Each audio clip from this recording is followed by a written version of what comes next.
Hey, friends, welcome back to And That's Okay. This is it, the final episode of our 5-week deep dive into emotional intelligence, the skill nobody taught us. And if you've been with me from the beginning, doing the work of naming your feelings, hitting that power pause, acting from your core values, and learning to understand the emotional cues of others, you are not the same person you were 5 episodes ago.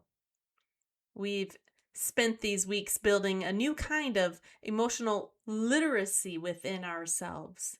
We've learned to name it with self-awareness, diving into the so what question, to claim it with self-regulation by taking a moment for a power pause, to navigate it with motivation by acting from our core values, and to decode it using empathy to understand others' emotional landscape.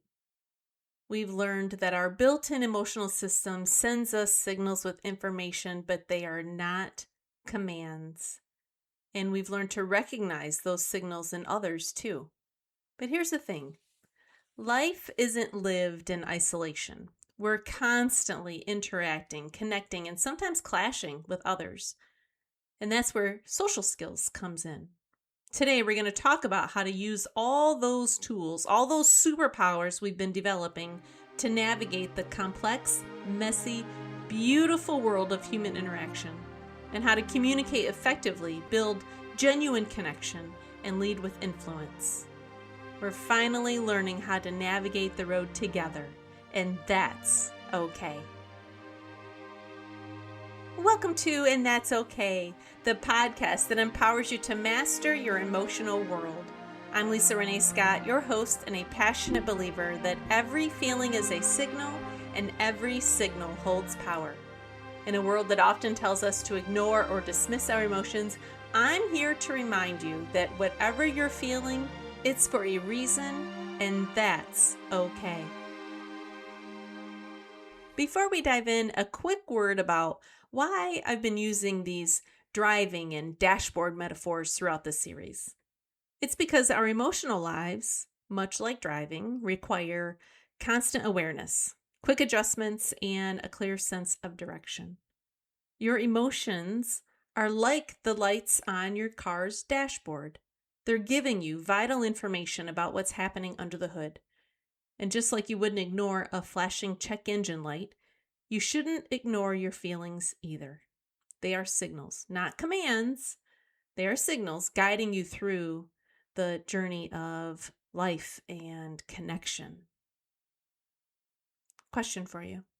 Have you ever heard the reference street smarts or book smart? Well, today we're incorporating social skills, and it sounds like the first two, so like something you either have or you don't, right? But just like driving, it is just a skill. And like any skill, it can be learned, practiced, and mastered. It's not about being an extrovert or having a dazzling personality. It's about applying everything that we've learned about ourselves and about others to create smoother, more meaningful interactions. Think about it. What's the biggest frustration when you're in heavy traffic? It's usually a lack of clear communication. Let me explain. Someone cuts you off. Someone slams on their brakes. Someone's turn signal has been on for like 5 miles. It's chaos because no one is reading the road or each other effectively. Our relationships are the same. We feel misunderstood. We feel unheard. We send mixed signals. And the result is conflict, frustration, and disconnection. But what if you could become a more skilled communicator? The one who anticipates, communicates clearly, and connects with grace. That's what social skills, rooted in emotional intelligence, allow you to do. It's about taking your self-awareness, knowing your own emotional state, your self-regulation, not letting your feelings hijack your actions with the power pause, your motivation, acting from your core values, and your empathy, understanding the other person's emotional cues. and putting them into action in real-time conversations and interactions all day long. Let's break it down how these 4 pillars come together to create powerful social skills. Imagine you're in a disagreement with a colleague. You're in a meeting and a colleague, let's call her Sarah, dismisses your idea with a quick, sharp comment, "That won't work. We tried it last year." Excuse me. Your stomach clenches, your face feels hot, and your built-in emotional system is flashing all the lights on your dashboard. The old way, reacting to feelings, is your internal alarms blare and they're screaming at you saying, "Dismissed, disrespected, I'm angry." You might immediately retort with something like, "Well, I wasn't here last year and my idea is probably a little different." Or you might shut down, stewing for the rest of the meeting in resentment and avoiding Sarah for the rest of the day. You're reacting to your behavior, letting your own feelings drive your actions and creating a deeper rift at work. Here's the new way with social skills and the emotional intelligence integration that we've been learning all about. First thing, self-awareness. Your stomach clenches. Your face feels hot. You name it. I feel dismissed. I feel a flash of anger. And you recognize your own signal. The second pillar, self-regulation. You hit the power pause. You don't let that anger drive your immediate response. You take a quick breath and you remind yourself, my feeling is a signal, not a command to attack. 3, you look at Sarah with empathy. Her shoulders are tense. Her voice was sharp. You ask yourself, what might be going on for her? Is she stressed? Is she overwhelmed? Is she protecting herself from past failures, maybe about the same idea you just brought up? You see her behavior as a signal, not a personal attack. You remember that she may not have these same skills yet that you've been learning over the past 4 podcasts, and her reaction is likely just her allowing her emotions drive her actions. Then the 4th pillar, using motivation from your values to ask yourself, what are your values in this situation? Connection, collaboration, respect. You choose to act from whichever value you choose, not from your initial anger. And you decide to navigate towards understanding, not conflict. Now, with all that internal work done in a matter of seconds, your external response changes dramatically. Instead of snapping back, you might say calmly, "Thanks for that context, Sarah. Can you tell me more about what didn't work last year? I want to make sure that we learn from that." Or, "I appreciate you bringing that up. My intention was to approach it maybe from a slightly different angle. I'd love to hear your input on how to avoid these pitfalls moving forward." You're not just reacting.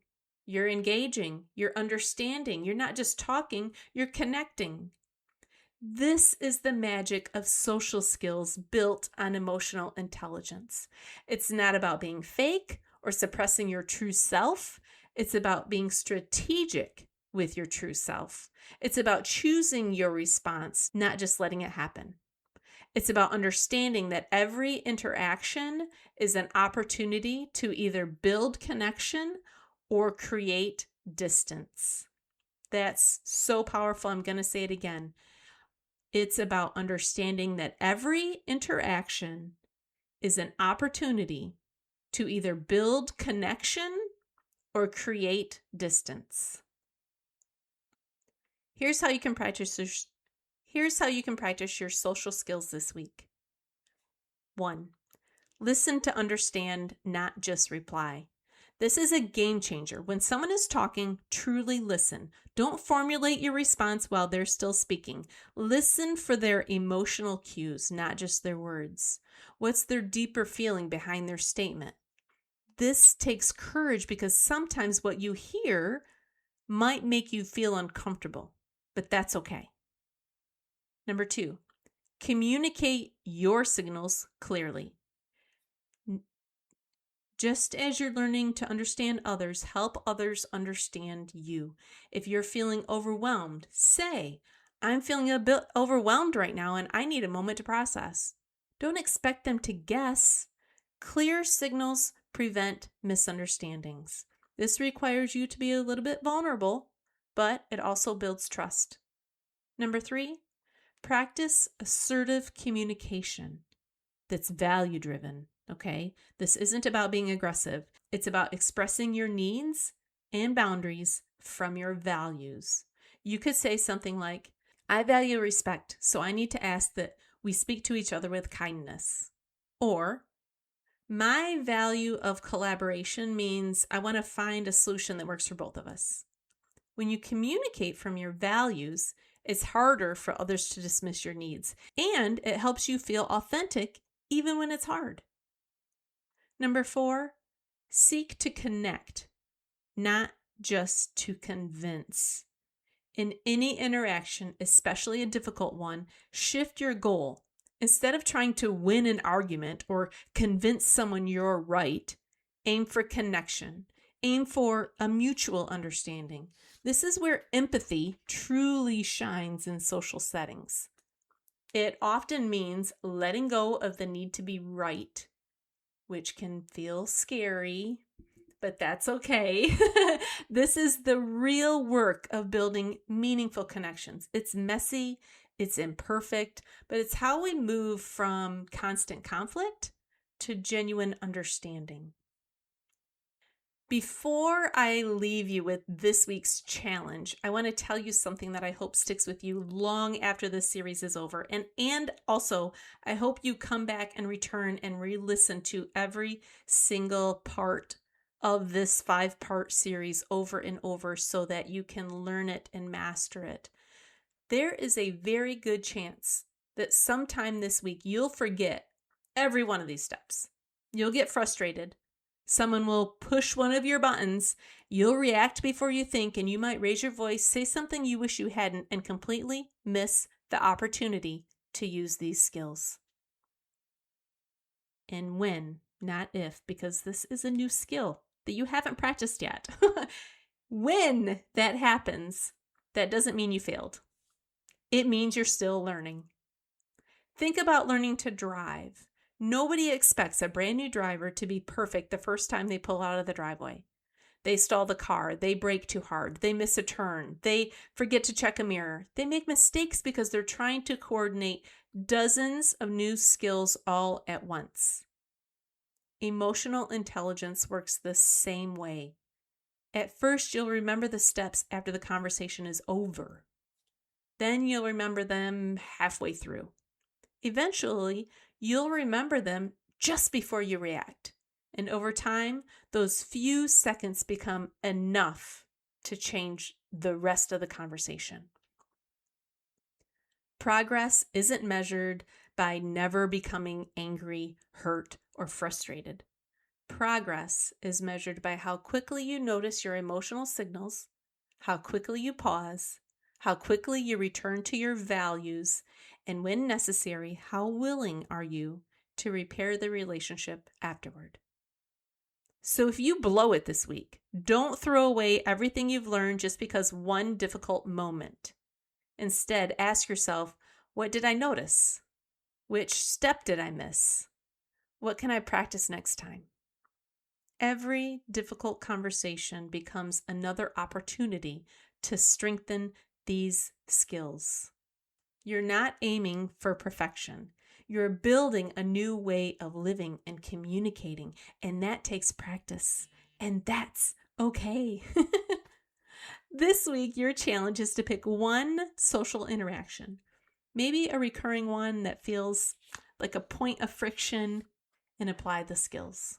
Perhaps it's that weekly team meeting where you often feel unheard, or that family dinner where certain topics always lead to tension, or even just a casual conversation where you tend to interrupt. Watch what happens when you bring your full emotional intelligence to the table. Here's what you can expect. You'll notice a shift in the atmosphere. As you practice these skills over time, you'll begin to notice some important changes. They probably won't happen overnight. Some conversations will go better than they have ever before. Others may still end awkwardly, and that's okay. Some people will appreciate the new version of you, and others may continue reacting exactly as they always have because they haven't learned the pillars yet. They haven't gone through these podcast episodes. That's because emotional intelligence isn't about controlling someone else's behavior. It's about learning to choose your own, despite how they react or they respond. Over time, you'll probably notice that you recover more quickly after difficult conversations. You'll spend less time replaying arguments in your head. You'll become more aware of your emotional signals before they completely take over and respond from your values instead of reacting from your emotions. You'll communicate more clearly, listen more deeply, and build stronger relationships with the people who are willing to meet you there. Even when someone else doesn't change, you'll know that you showed up in a way that aligns with the person you want to become. Thank you for joining me on this incredible 5-week journey. Remember, whatever you're feeling, whatever you're going through, you have feelings, and that's okay. Thanks for tuning into this episode of And That's Okay. I hope our conversations left you validated, empowered, and equipped with practical steps to name it, claim it, and navigate it in your own life. If you found value in today's message, please subscribe, leave a review, and share this episode with someone who needs to hear that their feelings are valid too. And if you're ready to dive deeper into transforming your emotional landscape, you'll definitely want to grab a copy of my book, And That's Okay. It's available on Amazon or through my website. Just check the link in my bio or the captions of this episode. For daily inspiration, reflections, and more tools to support your growth, come connect with me on social media. I'd love to hear how you're applying the Name It, Claim It, Navigate It framework in your own life. Before we wrap up, a quick reminder. I'm not a licensed doctor or therapist. I'm simply sharing experiences and insights that have helped me and countless others along the way. My mission is to empower you with tools, not to replace professional medical advice. Remember, whatever you're feeling or going through, you have feelings, and that's okay.